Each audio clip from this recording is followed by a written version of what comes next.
Good morning, brothers and sisters. It's good to be back in my home ward. I've been traveling quite extensively this summer, and so it's good to be back. I know there's a lot of faces out there I don't recognize, but I'm not new in the ward, and I have not become inactive, so it is good to be here.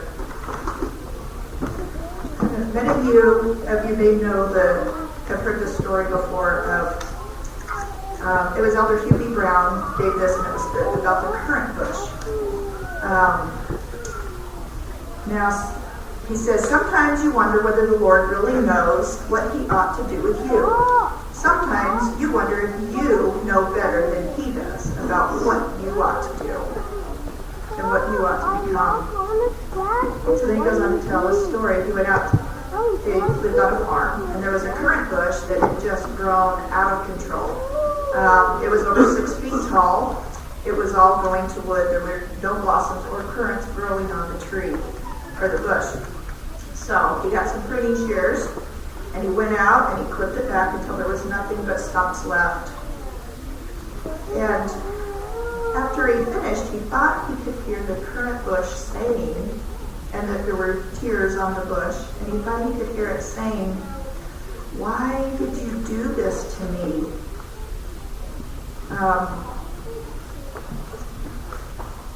Or how could you do this to me? I was making such wonderful growth. I was almost as big as the shade tree and the fruit tree that are inside the fence, and now you have cut me down. Every plant in the garden will look down on me because I didn't make what I should have made. And how could you do this to me? I thought you were the gardener here. That's what I thought I heard the currant bush say, and I thought it so much that I answered. I said, "Look, little currant bush, I am the gardener here, and I know what I want you to be. I didn't intend you to be a fruit tree or a shade tree. I want you to be a currant bush. And someday, little currant bush, when you are laden with fruit, you are going to say, 'Thank you, Mr. Gardener, for loving me enough to cut me down. Thank you, Mr. Gardener.'" If we did not know all that we would have to deal with in this life, it would likely be supremely difficult to muster the courage to face it. One day at a time, with the Lord's help, life continues to be rich in love and learning. Through it all, I have absolute trust that whatever happens, and no matter how difficult, it will be for our good and will bring us experience. How do I come to this level of trust? Helen Keller learned a great deal about trust in her life through her difficult challenges and experiences. She learned to trust people, herself, and God. She suggested 4 great things to learn in life. 1, to think clearly without hurry or confusion. 2, to love everyone sincerely. 3, to act in everything with the highest motives. 4, to trust God unhesitatingly. Trust is such a small word, but makes such a big difference.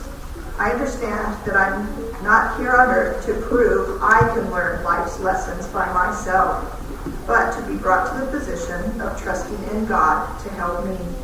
The greatest lesson of all is our need for the Lord's help. Any experience we have that pulls from us the idea that we need the Lord is a blessed experience indeed. It is the faith that invites the intervention of the Lord because we cannot find a resolution on our own, and we must humble ourselves to seek help. People's hearts soften through the refiner's fire of difficult experiences. Man is carnal by nature, but over time we learn. Paul's words capture the essence.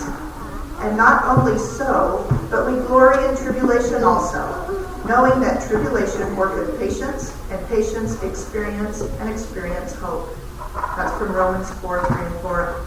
Experience can bring us hope because we see that if we persevere long enough, trust in the Lord long enough, God's purposes begin to unfold in our lives. Sometimes it takes plenty of heart-wrenching experiences to humble ourselves and reach a point. We should never give up on ourselves or each other. Most of us can trace throughout our lives the Lord's patient, loving care through our foolishness. We could say as Nephi, nevertheless, I know in whom I have trusted. Those promises are faithful and true and give us every reason to trust in the Lord, no matter what. The major obstacle to finding trust is self-will, or wanting things to turn out according to our own will. Most of us want to have control. We even want to control what we can't control. It is truly hard to trust that challenging things in life are being cared for by the Lord when we just plain don't want them to be happening. It is difficult to say, "Thy will be done," and set aside our nicely laid plans in favor of His. It has always been this way. In Helaman 12:6, we read, "Behold, they do not desire that the Lord their God, who hath created them, should rule and reign over them. Notwithstanding His great goodness and His mercy towards them, they do set at naught His counsels, and they will not that He should be their guide." Coming to a place of total trust and surrender to God's will is just plain hard work. The hardest work we might ever attempt. It is absolutely essential. My usual approach is to either coast in habitual behavior or plead to the Lord to change things to be the way I want them to be. What a difference. What a different mindset it is to humbly plead for God's guidance, to know and do His will.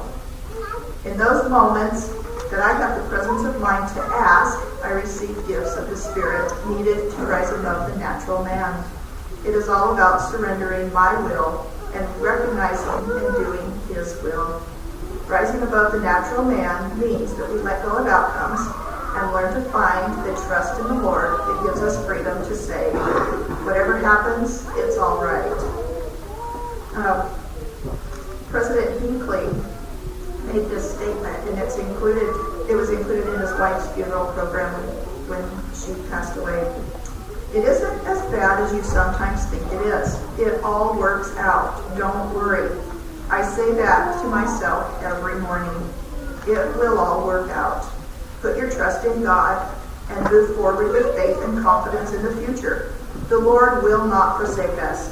He will not forsake us. If we put our trust in Him, if we will pray to Him, if we will live worthy of His blessings, He will hear our prayers."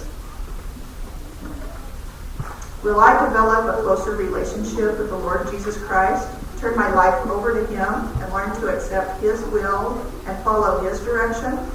My goal is to live with a calm spirit, cherish every moment of the day, and trust the future to the Lord.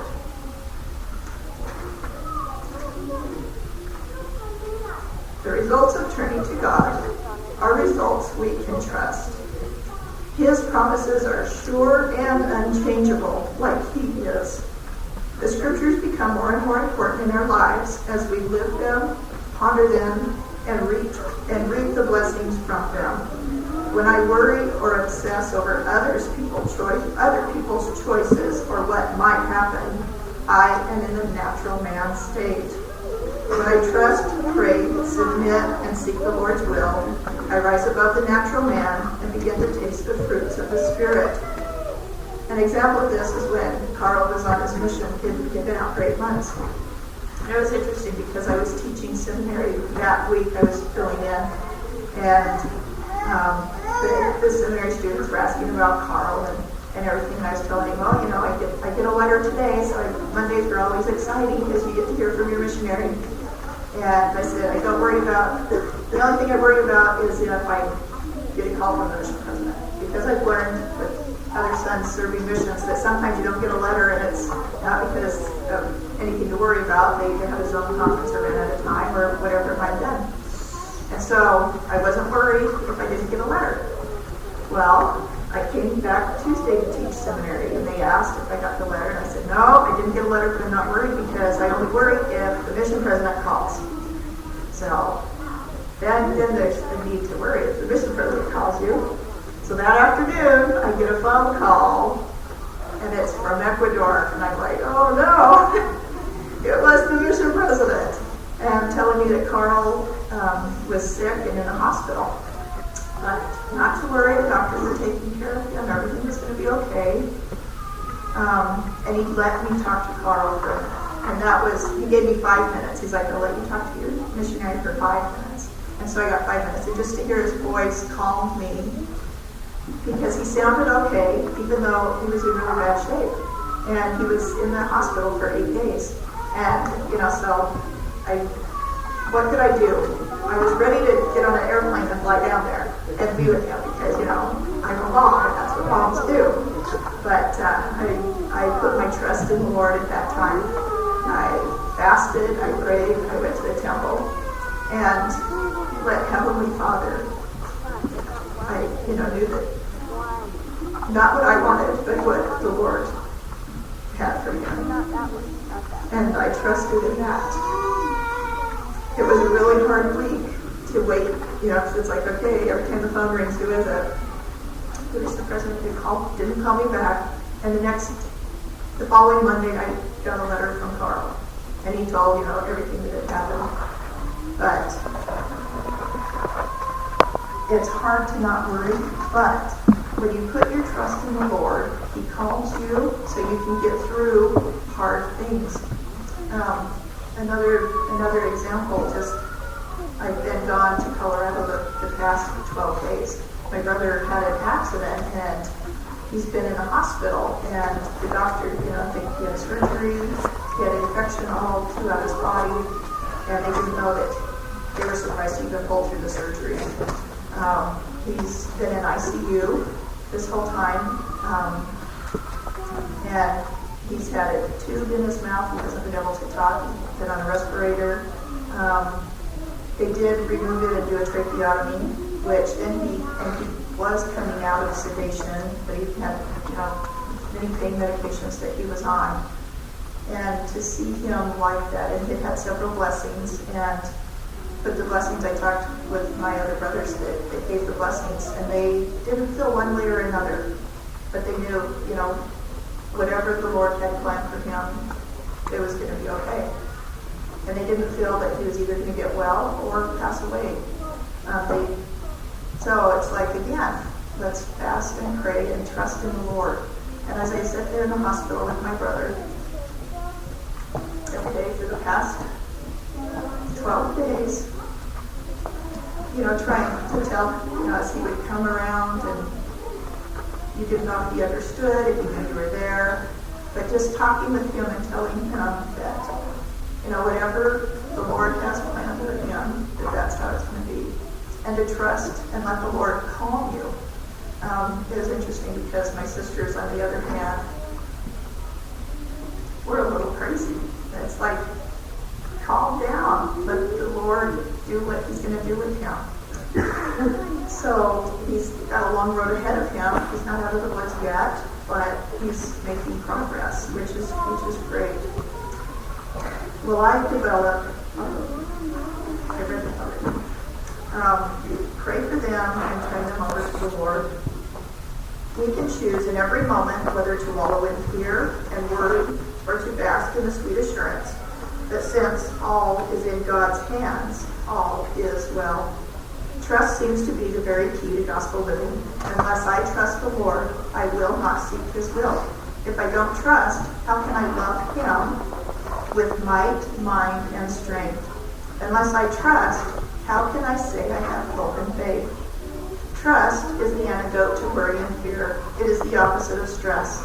Trust allows me to relax and learn what is here for me to learn. Trust eclipses doubt and makes me steadfast and immovable in belief.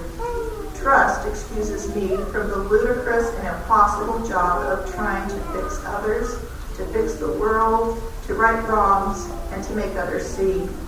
I know I am responsible only for my own quest for rest. Trust tells me that life is about being so much more than doing. It is not about acting loving, but being loving. As we submit ourselves to the Lord and work hard to be what we should be, He gives us strength and ability to do so much more of those things that matter. How then do we reach that place where we trust in the Lord? It is by experiencing the challenges of everyday living and learning that we cannot make it on our own. We don't teach on our own, and we don't learn on our own. A missionary that does not humble himself and rely on the Lord will not teach. An investigator that does not humble himself and rely on the Lord will not gain a testimony. We all must trust in the Lord, and by thus doing, we learn to trust the Lord. One of my sisters has 2 statements that she's embroidered and has them hanging in her house, and I spent the night at her house traveling back to St. Louis, and one of them it says, "There is a master plan, and it is the master's plan."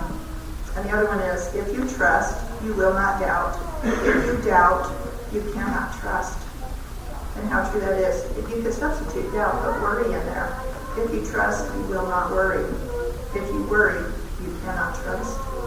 But I have a testimony of the gospel of Jesus Christ. I know the Book of Mormon is true, and if we read it and study it, how much it will help us in our lives to get through the things that we need to. I know we have a prophet, Thomas S. Monson, that leads and guides us today, and how blessed we are to know that. I know that Joseph Smith was a prophet, and he restored the gospel to the earth in this last dispensation. I know if we do those things that the Lord wants us to do, if we are obedient, being obedient, we all make it such a hard thing. He's given us everything we need to do, and if we just follow that, we'll get back to Him. So we make it hard, and it doesn't need to be. I leave these things with you in the name of Jesus Christ. Amen.